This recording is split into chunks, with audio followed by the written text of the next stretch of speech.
Our current work on our PLE focuses on feedback, which is part of our instructional framework. One of that element in particular can most be seen in our music classrooms. Without a doubt, even during division meetings, I always reference if you want to see feedback really working and happening, go visit a music class.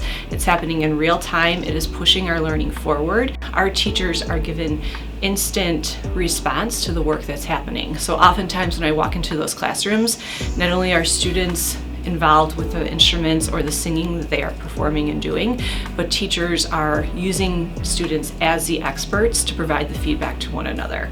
This allows our learning to move forward. Most of the time we're most familiar with the term feedback, but there's actually a whole feedback loop and cycle that happens. We have feed up, we have feedback, and we have feed forward. All three of these things are exhibited in our classrooms. Our feed up is essentially the success criteria that students are given to know exactly where they're going. Our feedback is how they are getting there. Feed forward then essentially allows us to apply that learning to new scenarios. In music, it's such a cool thing that is immediate all the time. You know, you have the instrument in hand, or if you're in choir, you have your voice, you get some feedback, and then, okay, right there, you can try it again. And then 9 times out of 10, you're gonna see some change and some improvement. It all comes down to the group feeling comfortable in their space and in the environment they're in to let that conversation occur and to make the changes, which often requires them to step out of their comfort zone as well. Repetitive and continuous feedback is very important to building confidence for students in band.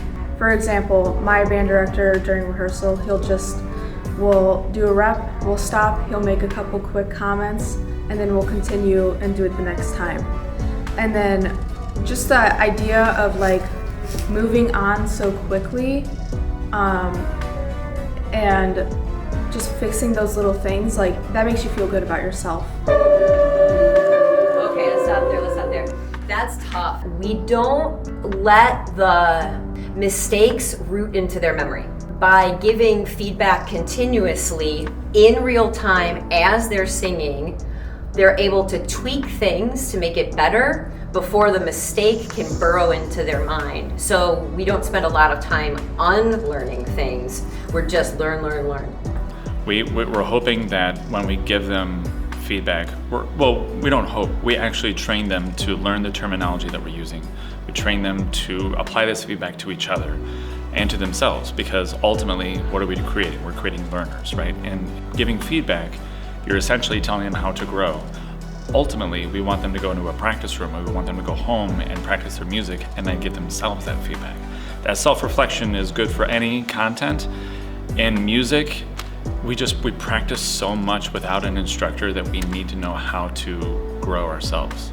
Eventually, you start doing that for yourself. You start giving yourself feedback after each rep. If you make a mistake, you just fix it the next time. You don't need to be told after every single time.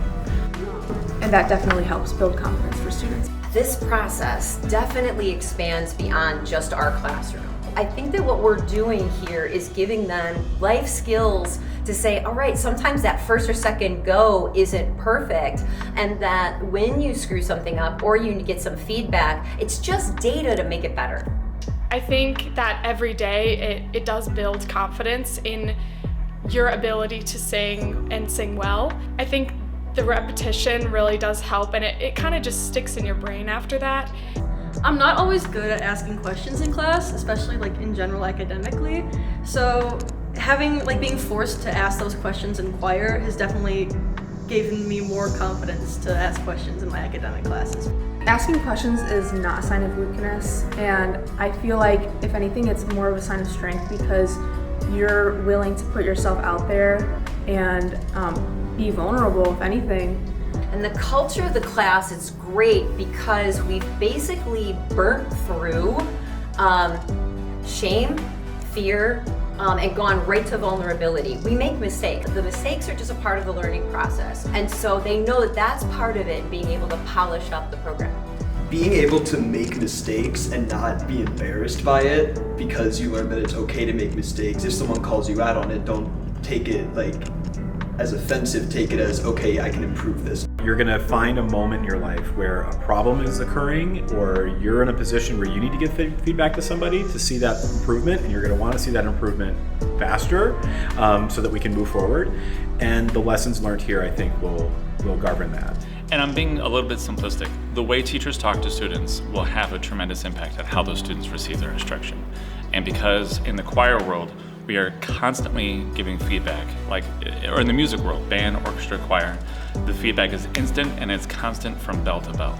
And so that part of it is just such a high priority for us that that's what we see the most. And I think it would be applied well to other curriculum.